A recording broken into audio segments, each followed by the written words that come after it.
धूप ने गुजारिश की एक बूंद बारिश की, फलक पर उड़ते जाते बादलों को देखता हूँ मैं। हवा कहती है मुझसे ये तमाशा कैसा लगता है। जून जुलाई का महीना चल रहा है लेकिन बारिश नहीं हो रही है। इसके कई सारे वजूहात हैं कि जहाँ गुनाहों की कसरत हो वहाँ बारिश की किल्लत हो जाती है।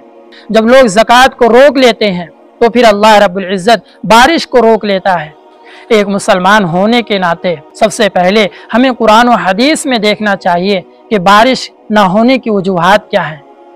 जब अल्लाह रब्बुल इज़्ज़त बंदों से नाराज़ होता है तो फिर बारिश को रोक लेता है। इसलिए हमें तौबा व इस्तिग़फ़ार करने की ज़रूरत है। कुरान मजीद में बारिश के लिए इस्तिग़फ़ार का हुक्म दिया गया है।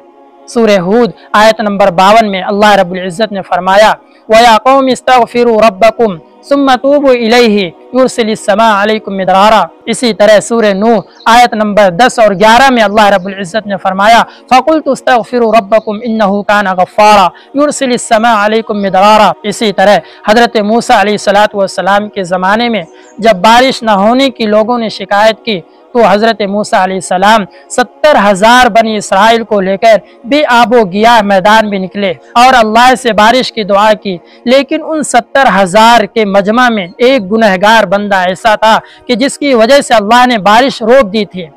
जब उसने अपने गुनाहों से तौबा व इस्तिग़फ़ार किया तो फिर अल्लाह रब्बुल इज़्ज़त ने बारिश बरसाई। आज हम सोचें कि हमारे इलाके में कितने ऐसे गुनहगार हैं जो अल्लाह रब्बुल इज़्ज़त की नाफरमानी कर रहे हैं। वो तो 70,000 में एक था जिसकी वजह से अल्लाह ने बारिश को रोक दी। आज हम देखें कि हम लोगों में कितने ऐसे हैं जो अल्लाह की नाफरमानियां कर रहे हैं।